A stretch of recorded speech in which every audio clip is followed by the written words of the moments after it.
Welcome back, I'm Harrison, and today we're doing something a little different. We're gonna oil up the engine of this little arts channel, and I'm gonna give you a little bit different style video. Today I am doing a little bit of a show and tell, because as you can imagine, the curse of being an artist is that you tend to collect things. You tend to invest life tokens or money or whatever you want to call it to things that are pure romance, if you will.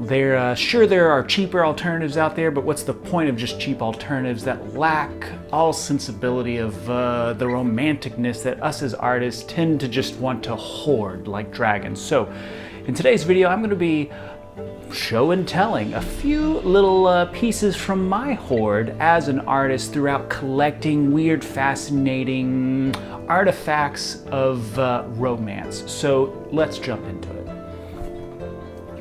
Artifact number one. This is a little pencil combo here. I'm gonna show you right there, right here. Okay, so here's the deal. You know, certainly there are pens and pencils out there that get the job done, you know, by any metric. But here's the deal.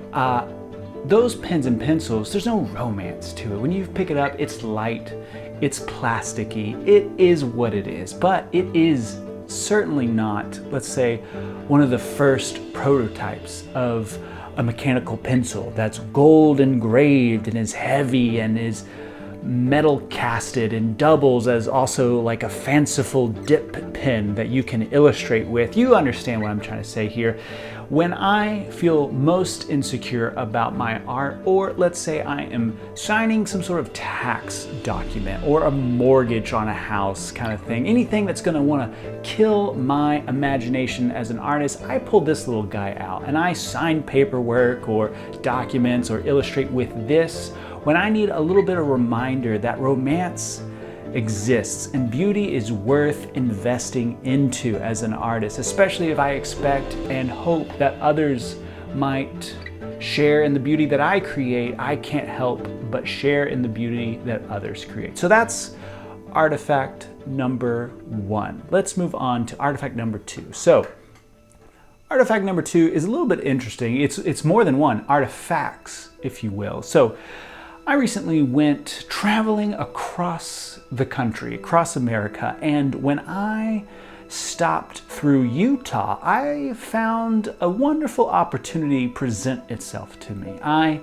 stopped off the interstate and pulled over to the side of the road and collected all these different rocks, these ochres, these minerals that would produce pigments for me. And if you'll see here, I have all these vials of pigments that I've created, mostly just to, again, compensate for my insecurities as an artist, because there's nothing that makes me feel like I'm an artist, like being able to say, I can make my own paint, you know? So what I did was stopped off the side of the road, collected some rocks, ground them up with a mortar and pestle, and then through a process of filtering them out with water and jars and an oven, I have these vials of pigment, which I am going to, in time, turn into paint.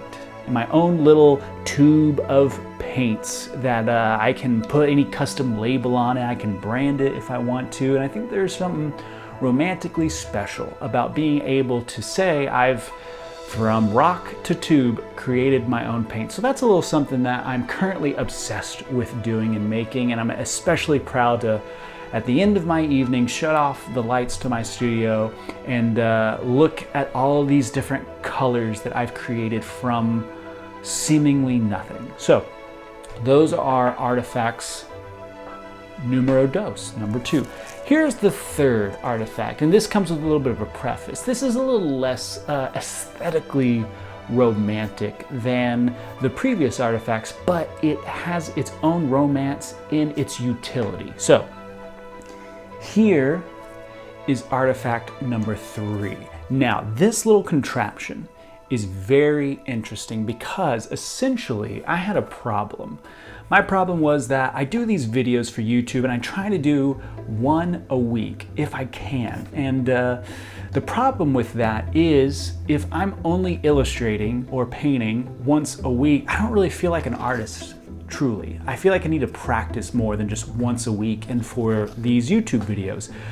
So I needed something that was a way for me to capture the content of illustrating and drawing while on the go. A little micro arts YouTube studio setup. And so I created this guy where I can put my own little panels on the board with Velcro. I can illustrate with my gouache paint, and I have my whole lighting set up. I have different rigs on here for putting my iPhone on, and I have an overhead shot and I have a 3/4 shot, and I have this little thumb hole, almost like a painter's palette, for me to be on a ferry, on a bus, in a car, you name it, and be able to practice and stay committed to my practice of painting. And this is just important because, you know, you make all these excuses that, oh, you know, I don't have my setup here, or if I have a setup or a means, it's not gonna be very attractive. This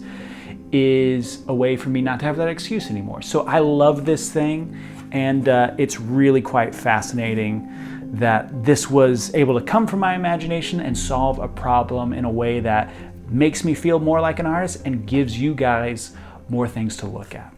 So that is essentially where I'm going to end this first iteration, this part one of my little artsy show and tell for you guys. Of course, I have hundreds of other of these little things in my home, in my studio, but we're just going to end it off with those three for now. You know, give you a little taste of what I fill my time with outside of just doing art for these videos. And I hope you enjoyed it, and I will see you in the next video.